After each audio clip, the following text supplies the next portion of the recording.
pessoal, muito bom tê-los do outro lado da telinha e eu os convido hoje para mais um programa Identidade.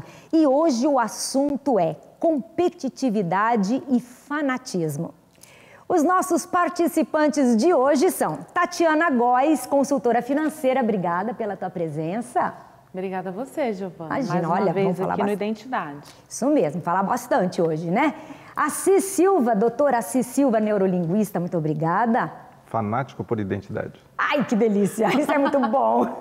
E hoje temos uma convidada, é colega, é amiga, e também vai participar do programa hoje, jornalista, apresentadora do Giro do Esporte, vai falar um monte sobre esse fanatismo dentro do esporte. Eva Regina, muito obrigada. É um prazer estar aqui, Giovana. Vamos assistir a um vídeo, né, que vai ilustrar um pouquinho o assunto de hoje. Vamos lá! Ser competitivo é uma característica que desenvolvemos desde a infância. Ao longo dos anos, isso vai se alterando em proporções e motivos, especialmente quando ingressamos no mercado de trabalho. Mesmo se alguém não gosta de disputar com outras pessoas, a competição estará presente na busca por uma vaga de emprego ou na faculdade. Mas deve-se ter muito cuidado para que você seja competente nessa disputa, sendo equilibrada e saudável, para ser competitivo de uma maneira não destrutiva. Na maioria das vezes, competimos com outras pessoas pelas razões erradas. Orgulho, autoafirmação, inveja, necessidade de reconhecimento. Todo ser humano está sujeito a esse tipo de sentimento, mas depende de suas escolhas para perpetuá-lo ou não. Esse tipo de motivação é prejudicial, pois a maioria das vezes não pode ser satisfeita e acarreta desequilíbrios emocionais, podendo então se tornar um fanático competidor.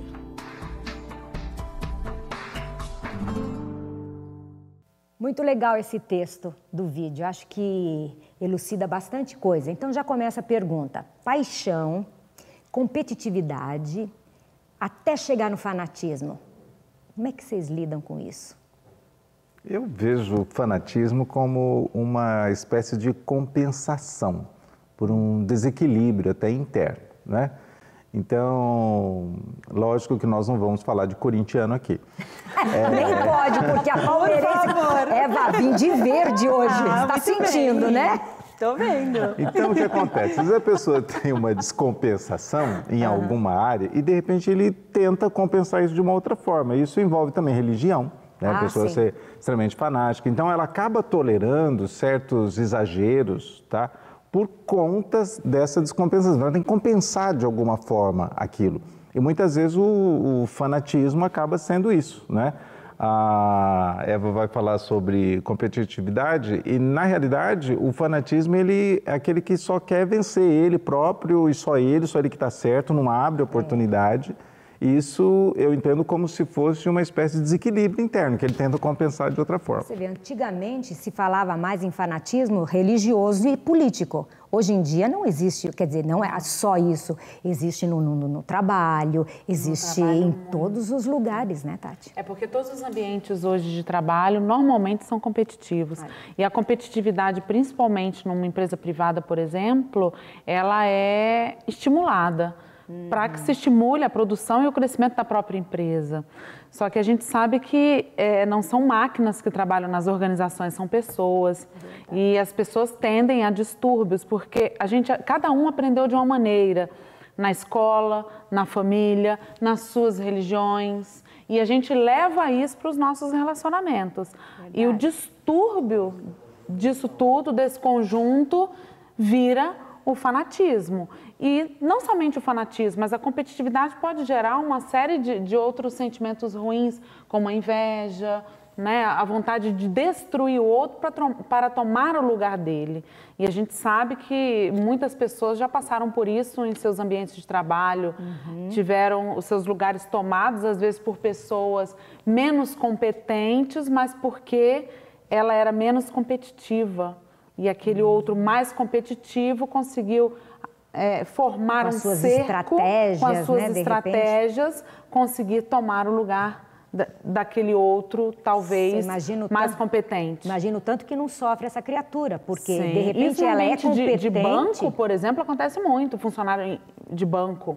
Acontece muito. As metas, é um ambiente muito competitivo. Nós falamos outro dia sobre metas, de repente até cabe aí dizer, né? Essas pessoas que são... Nas grandes empresas existem as metas. Eu preciso alcançar X metas. Isso é de uma competição, porque o outro acaba... Independente dos meios com que eu vou fazer para chegar lá, né? Tem gente que não tem... A competitividade no esporte, eu vejo assim, eu vejo o lado bom da competitividade, porque é bacana. Eu prefiro como atleta, eu acho que como jornalista, eu prefiro ver um jogo em que haja, sabe, um equilíbrio, que seja competitivo, que você ali, você está jogando. É muito mais gratificante para mim vencer um jogo em que foi bem sacrificante, que foi suado, do que um jogo que foi fácil, que eu ganhei fácil. Tanto assistindo também, só que eu acho que a partir do momento em que se torna um fanatismo, é um exagero. Eu acho que exagero em nenhuma, sabe, em nada área. É bom, em nenhuma área, tanto né, na política, como na religião, como no esporte. O exagero eu não vejo como uma coisa boa, mas a competitividade em si é bacana, de ver um jogo bem disputado, de jogar um jogo bem, e até de cobrir, né, a gente que faz transmissões ao vivo, que está ali sempre acompanhando o esporte, é muito bacana você ver uma coisa disputada, mas sempre ali, aquela competitividade sadia, né, que é o que a gente fala, a partir do momento que começou a aparecer briga de torcida, briga em quadra, briga, discussão, bate-boca, isso já não é uma coisa bacana. Eu fazendo até um adendo aqui, a Eva é esportista também, ela é campeã. Pode falar tudo, Eva. Você é campeã? Conta pra eles. Eu jogo beach tênis, né? Esse ano fui campeã brasileira. Nossa, sou campeã estadual, fui municipal também.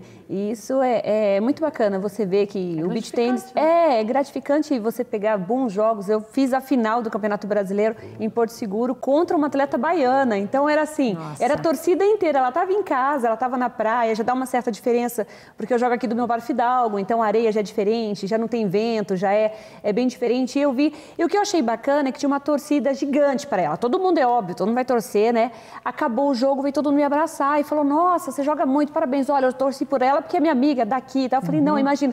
Então isso para mim é uma coisa sadia. Foi um jogo assim, que eram de 8 games, ficou 7-7, foi a 9. E era assim, ponto a ponto. Mas é interessante isso é muito bacana. A competitividade leva o ser humano à superação. A superar as suas dificuldades, a superar você na área do esporte, a superar suas limitações físicas. Né? E quando você vê o reconhecimento dessa sua superação, é gratificante.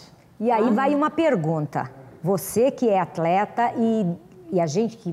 Eu não sou, e a gente assiste na televisão os campeonatos, e quando um perde...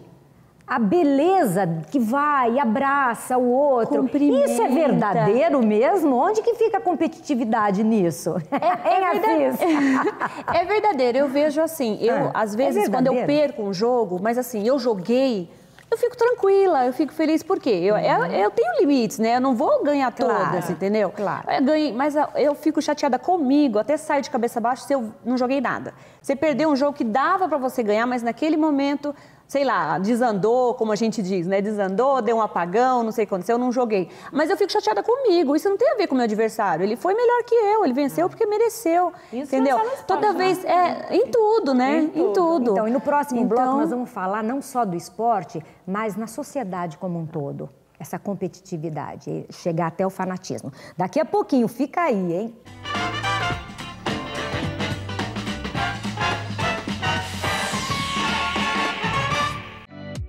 Sofisticação, estilo e bom gosto. Na Estilo D, você encontra design, beleza, decoração e uma variedade incrível de produtos.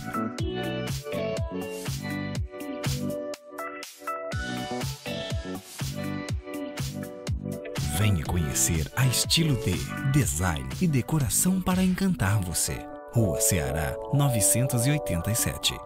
Anderson Lopes, cabeleireiro e maquiador.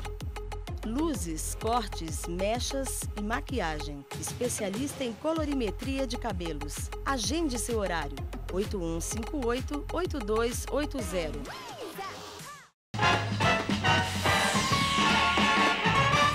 Voltando, e o assunto agora, nós vamos falar sobre fanatismo religioso e dentro do esporte. ok? Não vale falar do Palmeiras e nem do Corinthians, tá bom? Não, de jeito nenhum. Então pode falar o que você quiser. Gente, o que será que levam aquelas pessoas a irem para um campo de futebol, que vai para se divertir, vai para torcer pelo seu time, e de repente as pessoas começam a brigarem com a outra, xingar, né? Aquela história de mãe de juiz, né? O juiz tem duas, aquela história toda. E faz com que as pessoas percam totalmente o controle. A pessoa perde o controle, quer dizer, é uma raiva, o seu time tem que ganhar de qualquer jeito. No caso das religiões, acontece muito isso também. A pessoa não admite, né, que o outro tenha o direito da controvérsia. Exatamente, isso é muito complicado. Isso mesmo. Né? Então, quer dizer, o que eu penso é verdadeiro, o meu time é o melhor, não importa se ele perdeu de 7-0, bom, esquece esse assunto. 7-1. 7-1, 7-1, 7-1, essa é a Eva. Não, disseram que eles aliviaram, disse que era para ser 12, mas deixa pra lá. Tiraram o pé. Então, o que faz essa pessoa, de repente, perder totalmente o controle e partir para a violência? Né? Pessoas... E é interessante que essa violência também existe dentro de casa. Os pais proibindo filhos de se relacionarem com pessoas de religiões diferentes da deles. Eu acho isso um crime. Porque não é de Deus, né? Eu tenho fulano não é de Deus, não vai brincar com fulano. Não vai brincar com fulano. Eu tenho pessoas assim na minha família. Eu não estou falando da casa do vizinho, eu estou falando da minha família. E isso é muito complicado, porque a criança nasce com esse fanatismo. E isso também no futebol. Eu, por exemplo, sou carioca, então eu tenho, dentro da minha família, eu tenho um primo que ele tem cadeira cativa no Maracanã, ele é fluminense. Nossa. E ele é neurótico. Ele é fluminense que... Acabou. Poucos corintianos. Olha, a Eva, eu trabalho com a Eva há muitos anos. A Eva é palmeirense roxa, daquela assim... Que bem quando verde.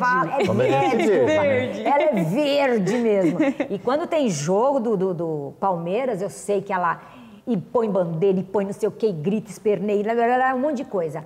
Eva, como é que funciona isso na tua cabeça? Você briga mesmo pelo Palmeiras? Eu acho que futebol, é emoção, é aquilo de você assistir, é aquilo de você achar que não tá bom, que o time não jogou bem, que ele deveria substituir fulano por ciclano, por que ele deixou fulano no banco. Eu gosto muito de assistir futebol no estádio, porque ali no estádio eu vejo todo o esquema tático. Eu vejo na TV, a câmera tá aqui, tá nesse lance. Não, eu quero ver tudo.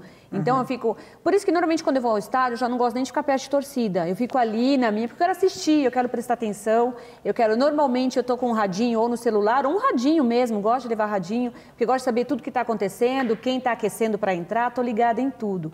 Agora, o que eu vejo muito, né, o que a gente vê assim nos estádios, muitas famílias, muitas mulheres, e assim, briga, esse tipo de coisa vai afastando um pouco, sabe? Porque eu vou levar minha filha, sei lá, pequena, no jogo, e aí? Mas tem briga. Não é mais aquele momento gostoso da família, Em São Paulo, quando eu vou né? ver jogo, a minha camisa vai dentro da bolsa.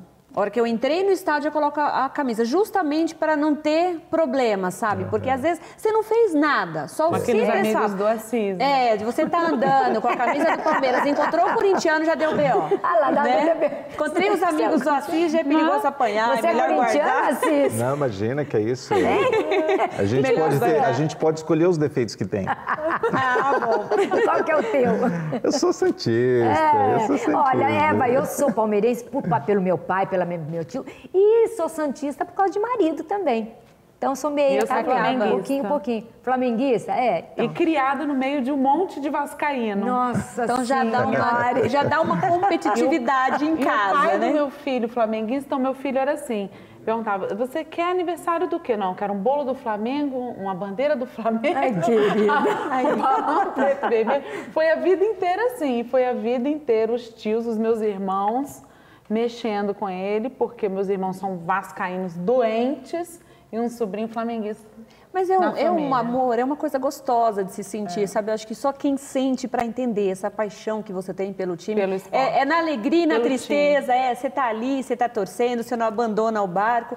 Mas é aquilo que eu falei no começo do exagero, né? A partir do momento que começa a exagerar no fanatismo, eu vou, sei lá, eu converso muito sobre futebol, mas eu vou com argumento. Acho que a partir do momento que passou sei lá, a agressão, tanto, né, física, aí já não, aí eu já estou totalmente contra. E o pior é que a gente vê briga até da mesma torcida. Não, o que esse técnico burro colocou fulano? Não, mas fulano tá jogando bem, não, mas sabe? Então já começa a discutir entre eles, e isso acaba pela agressão física, né? Exatamente. Isso não é uma coisa bacana. Então vamos argumentar, mas é bacana o debate. Você sentar numa mesa e vamos falar do jogo de hoje, vamos falar do clássico. Palmeiras e São Paulo, vamos lá, Palmeiras e Santos. Gente, ela entende tudo de esporte, meu Deus, eu queria entender um quarto do que ela entende, mas é bacana isso. Então, o interessante é a gente ter esse equilíbrio, manter esse equilíbrio, saber, tanto né? na educação, o limite, né? O limite na educação. É uma questão da educação também, né? A educação prescinde você respeitar o outro. A opinião do outro, né? O outro é diferente de você. A gente vê no mundo tantas guerras, tantas confusões até hoje, por causa de diferenças de opiniões. O outro tem outra religião, é de outro povo, eu vou destruí-lo. É ensinado a odiar o outro, né? É meu inimigo, é de outro partido, é de outra religião, é de outro time, não, meu inimigo. A base é em casa. A base é em casa, independente da minha religião. Independente de qualquer coisa. É o bom senso, é o equilíbrio. Porque o mundo é diferente, né? As pessoas são diferentes umas das outras. Verdade. Meninos, nós vamos a um breve intervalo e voltamos para o terceiro bloco, hein? E falando sobre esse negócio de aprender em casa, tá? Desde criança. Então tá bom, hein? Fica aí que a gente já tá voltando.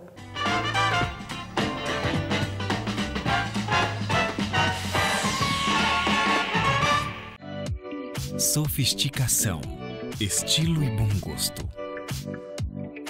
Na Estilo D, você encontra design, beleza, decoração e uma variedade incrível de produtos.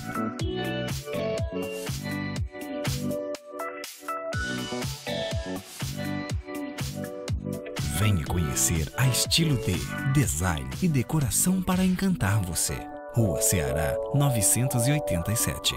Anderson Lopes, cabeleireiro e maquiador. Luzes, cortes, mechas e maquiagem. Especialista em colorimetria de cabelos. Agende seu horário. 8158-8280.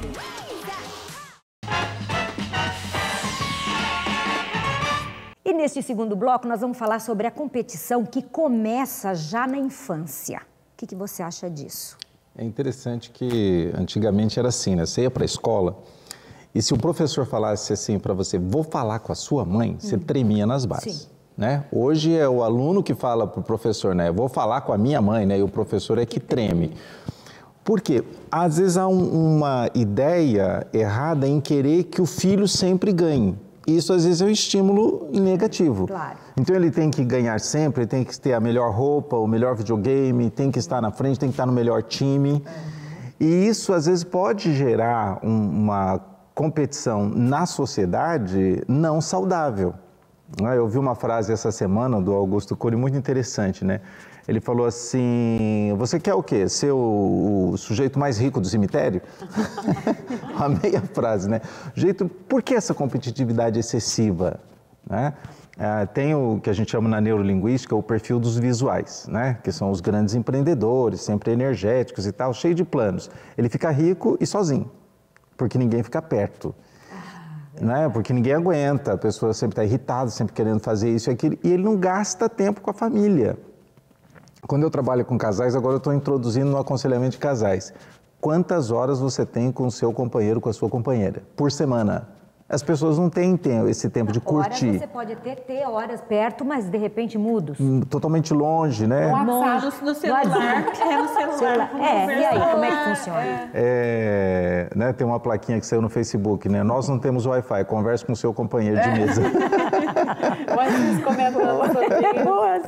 O Assis comentando sobre isso, eu lembrei de um fato quando meu filho era pequeno. Eu morava ainda em Brasília, né? E ele tinha um amiguinho muito rico. E os pais estimulavam essa questão dele ser muito rico, dele ser diferente, dele ter mais. Uma vez ele chegou lá em casa e começou a falar assim, essa mesa aqui da cozinha da minha casa é muito maior. Esse carro que você tem, o carro do meu pai, nossa, é muito melhor. Aquilo foi me irritando. Imagina. Molequinho, vem cá, molequinho. Senta aqui pertinho da tia que já vai conversar. Não, e muito interessante. Você chegava assim, uma criação megalomaníaca, né? Chegava no quarto dele, era uma televisão, nem existia aí uma televisão maior do que esse quadro e tudo. E ele tirou de debaixo da caminha dele, um dia que eu fui buscar meu filho que tinha passado o dia lá, porque a casa do menino era um parque de diversões, o quintal dele. Meu filho ficava louco para ir para lá. Claro. Ele tirou de debaixo da cama dele, tia, você quer conhecer o meu tesouro? Eu falei, quero. Fiquei curiosa, né? Ele abriu um baúzinho lotado de moeda de 25 centavos, que é dourada. Nossa. Olha o meu tesouro. Então, é um pouco complicado quando você estimula muito isso desde a infância. É verdade. Ele sempre vai se achar com mais, melhor, mais rico. E isso afasta, inclusive, amigos. E isso gera inimizade. Inimizade, porque com certeza ele deve ter se tornado, porque faz tempo que eu não vejo, hoje meu filho tem 18 anos, então ele deve ter se tornado um adolescente insuportável, aquele que o Assis estava falando, que ninguém aguenta ficar perto. Ninguém aguenta ficar perto. O meu é melhor, o meu é maior, eu sou melhor.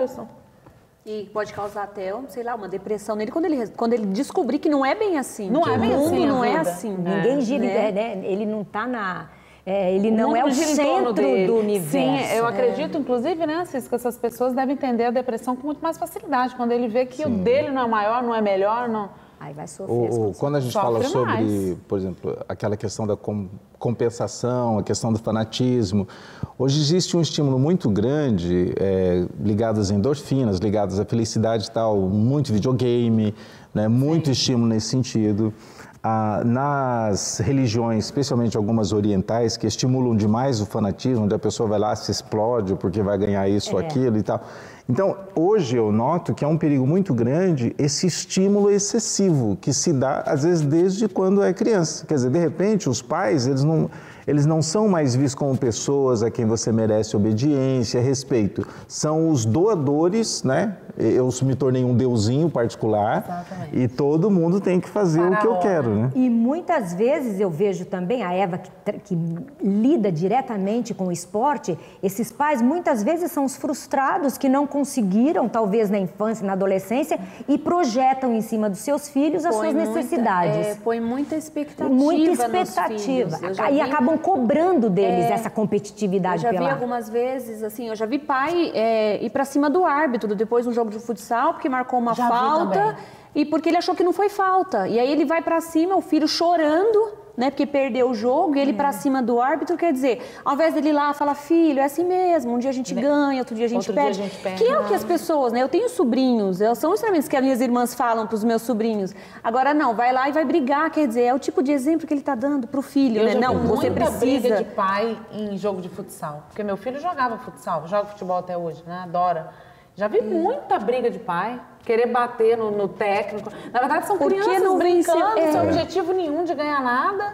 E aí estão ali se divertindo, porque é interessante a competitividade, porque também melhora o relacionamento em grupo. Imagina o que essa criança deve sofrer na infância. Você imagina, já entra numa competição com toda aquela pressão, medo de perder. Eu preciso ganhar, que meu pai está ali assistindo. Eu não posso decepcionar meu pai, minha tia, meu treinador. Então eu preciso fazer isso. Eu penso a pressão na cabeça de uma criança, né? Porque criança começa a jogar com 5, 6 anos, você já vê. Eu acho muito engraçadinho. Eu adoro cobrir jogo de criança, acompanho sempre os jogos dos meus sobrinhos, mas não vejo isso, você não pode colocar tanta pressão em cima da criança. Né? Tá ali para se divertir, para jogar. Você fala sobre pressão, existe um estudo em cima do suicídio no Japão, do tanto de pressão que é exercida em cima dos jovens, né, que ele não aguenta aquela pressão, porque ele tem que ser o primeiro do primeiro do primeiro, né? Num lugar onde a competitividade também é muito, então isso vai para o lado do fanatismo. Exato. Né? A pessoa começa a perder totalmente o equilíbrio e o senso. A nossa realização pessoal é um objetivo comum de cada pessoa, tá? Mas realizar-se pessoalmente não está fora da gente. O realizar-se está aqui, em eu me conhecer, né? Como eu trabalho esse lado das linguagens, dos perfis, é interessante que às vezes a pessoa chega lá e ela se acha às vezes até meio louca, né? Eu falo assim, não, você é do perfil tal, o perfil dos artistas, o perfil disso. Você fala, então eu sou assim mesmo? Ai, que bom que eu sou assim mesmo. Dá até uma tranquilidade, né? Para a pessoa não achar o quê? Que ela é esquisita, né? Não, o diferente, eu sempre digo isso, né? Diferente não é errado. Diferente não é errado. Às vezes, por exemplo, ele um pai incomoda quem é igualzinho. Extremamente empreendedor e tal. Aí o filho já, às vezes, não é aquela pessoa empreendedora. Pronto, ele já é considerado fraco. E é colocado essa pressão excessiva. E é onde entra, de repente, descamba, né? Mas o nosso mundo hoje, ele é muito competitivo em todas as áreas. Em todos os sentidos. Né? Em todos os sentidos. Então, a gente tem a necessidade de agradar não somente a nós mesmos. A gente perde esse timing da felicidade. Eu só sou feliz se eu me encontrar, se eu me realizar. Não, a gente busca felicidade com um carrão na rua... E aí a gente acha que está todo mundo olhando e eu sou melhor do que os outros. Tati, eu tenho uma boa imagem. É verdade. E tudo isso é muito fútil. Quando eu perco, eu sofro. E muitas vezes você tem que ser competitivo de uma coisa que você nem gosta de... Você está numa empresa... Você recebe ordens para ser competitivo, para você... metas e tal. E você nem gosta daquilo. Justamente. Como que é lidar Giovana, com isso? é muito complicado. Triste você sabe que eu trabalhei em banco 15 anos, né? Hoje eu estou aí no mercado financeiro, mas por conta própria. Então, a gente vê colegas que sofrem demais dentro da organização, porque é um excesso de metas. Essas pessoas... não conseguem se superar, não conseguem acompanhar o ritmo da competitividade. Porque nem acreditam naquilo que devem ser competitivos. Não acreditam. Não acreditam, não tá neles. Não, às vezes vai de encontro até com a sua questão moral. Por que que eu tenho que ofertar aquilo para aquele cliente se ele não precisa daquilo? E se eu nem acredito naquilo? Aí a empresa fala, o cliente pode não precisar, mas você tem que vender. E aí entra um choque moral. Um conflito, né? Um com a sua conflito moral bem por aí. terrível. E aí eu tenho colegas com a face paralisada, com síndrome do pânico, em depressão. Uma colega minha, que recém-casada, não tem nem 30 anos, me ligou semana passada: Tati, eu tô mal, vem aqui me ver, vem conversar comigo, eu não tô suportando mais o banco. Estou afastada porque estou em depressão. Então é complicado, são pessoas jovens no mundo extremamente competitivo e nem sempre com ética. É a outra frase do Augusto Cury, né? É o sujeito mais competente da UTI, né?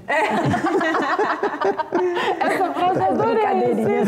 Gente, vamos acabar com essa frase, assim, vamos rir um pouco disso, né? E tentar não ser tão competitivo, ou então você chegar no teu limite e parar, sabe? Aí dane-se o resto. Sem importante, exageros, né? diria, Tudo né? com limite. Eu sempre penso assim, Gil, no esporte. Toda vez que eu entro em quadra, é até uma amiga minha que joga também, que sempre a gente conversa sobre isso, lá de Maringá. Eu entro no jogo não para ganhar, mas eu entro para dar o meu melhor. Ótimo. A vitória vence, é o resultado disso tudo. Então eu vou me esforçar para fazer o máximo que eu conseguir. A vitória vai ser apenas resultado. Eva, parabéns pelo exemplo, parabéns, muito obrigada por aceitar o nosso convite. Obrigada, Cis, obrigada, Tati. Valeu mesmo. E eu quero agradecer os nossos parceiros culturais. A Estilo D Móveis e Decorações, a loja que montou o nosso cenário. Telefone 3222-2070. Vínculo, um centro de atendimento e serviço em psicologia. 3025-6667. New Físio, Clínica de Estética, 3211-2590. Anderson Lopes, cabeleireiro e maquiador, 8158-8280. Carol Lúcio, Semijoias, Atitude e Sofisticação, 3025-5679. E Caluanã Boutique que me veste, 3043-3494. E a nossa página no Facebook, Facebook/Identidade TV. Muito obrigada pela tua participação. Espero que você tenha gostado do nosso assunto hoje e tenha te ajudado também a entender um pouquinho mais isso. E até semana que vem, se Deus quiser, com mais uma Identidade. Um beijo, fica com Deus.